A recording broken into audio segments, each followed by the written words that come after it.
Praise Lord. ദൈവനാമത്തിന് മഹത്വം ഉണ്ടാകട്ടെ. ഇന്നത്തെ വചനചിന്തയ്ക്കായി യെശയ്യാ പ്രവാചകന്റെ പുസ്തകം 49 അധ്യായം 2 വാക്യം. അവൻ എന്നെ മിനുക്കിയ അമ്പാക്കി തന്റെ പൂണിയിൽ മറച്ചു വെച്ചു. ഒരു യഥാർത്ഥ ക്രിസ്ത്യ ജീവിതം എന്നത് നിത്യതയെ ലക്ഷ്യമാക്കിയുള്ള ഒരു വലിയ ആത്മീയ യുദ്ധമാണ്. നമ്മുടെ പോരാട്ടം ജഡരക്തങ്ങളോടല്ല, മറിച്ച് അന്ധകാര ശക്തികളോടാണ്. ഈ മഹായുദ്ധത്തിൽ വെറുതെ ഇരിപ്പാനല്ല, മറിച്ച് ശക്തമായ പങ്ക് വഹിക്കുവാനാണ് കർത്താവ് നമ്മളെ ഓരോരുത്തരെയും തിരഞ്ഞെടുത്തിരിക്കുന്നത്. കർത്താവ് നമ്മെ വെറും സാധാരണക്കാരായിട്ടല്ല കാണുന്നത്.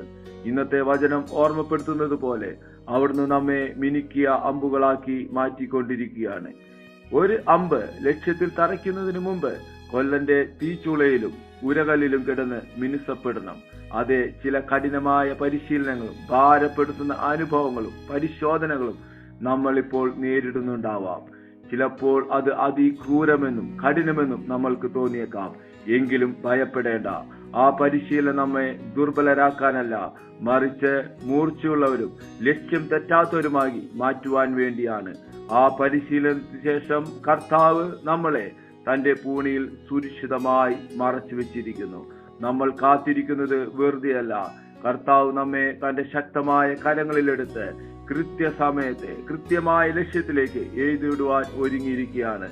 ഓർക്കുക, നമ്മൾ ഓരോരുത്തരും സാത്താനെതിരെയും ലോകത്തിനെതിരെയും ജഡത്തിനെതിരെയുമുള്ള പോരാട്ടത്തിൽ കർത്താവ് ഉപയോഗിക്കുവാൻ പോകുന്ന മിനുസപ്പെടുത്തിയ ലക്ഷ്യം കാണുന്ന ആയുധങ്ങളാണ്.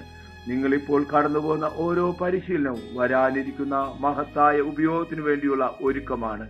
തന്റെ പദ്ധതി പൂർത്തിയാക്കുവാൻ നമ്മെ പുറത്തെടുക്കുന്ന നിമിഷങ്ങൾക്കായി നമുക്ക് വിശ്വസ്തയോടെ പൂണിയിൽ ഒരുക്കത്തോടെ കാത്തിരിക്കാം. ഈ ആത്മീയ പോരാട്ടത്തിൽ കർത്താവിന്റെ ശക്തമായ കരങ്ങളിലെ ആയുധമായി തീരുവാൻ പരിശുദ്ധാത്മാവ് നമ്മളെ വീണ്ടും ശക്തീകരിക്കട്ടെ. അതെ, ഒരുങ്ങിയിരിക്കുക. നിങ്ങളുടെ സമയം അടുത്തിരിക്കുന്നു. ഈ വലിയ പ്രത്യാശയോടും വിശ്വാസത്തോടും കൂടെ നമുക്ക് ഒരുമിച്ച് പ്രാർത്ഥിക്കാം.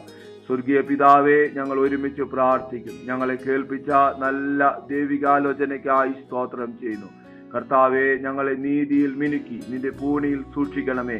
ആത്മീയ യുദ്ധത്തിൽ ഉറച്ചു നിൽപ്പാനും നിന്റെ സമയത്ത് നിന്റെ കരത്തിൽ ഉപയോഗിക്കപ്പെടുവാനും ഞങ്ങളെ ശക്തീകരിക്കണമേ, ബലപ്പെടുത്തണമേ എന്ന് പ്രാർത്ഥിക്കുന്നു. ഈ പ്രഭാതത്തിൽ ഈ ദൈവശബ്ദം കേട്ട ഓരോ മക്കളെയും യേശുവിന്റെ നാമത്തിൽ അനുഗ്രഹിച്ചു പ്രാർത്ഥിക്കുന്നു. അത്ഭുതമാക്കുന്ന ദൈവകൃപയ്ക്കായി സ്തോത്രം. യേശുവിൻ നാമത്തിൽ തന്നെ, ആമേൻ.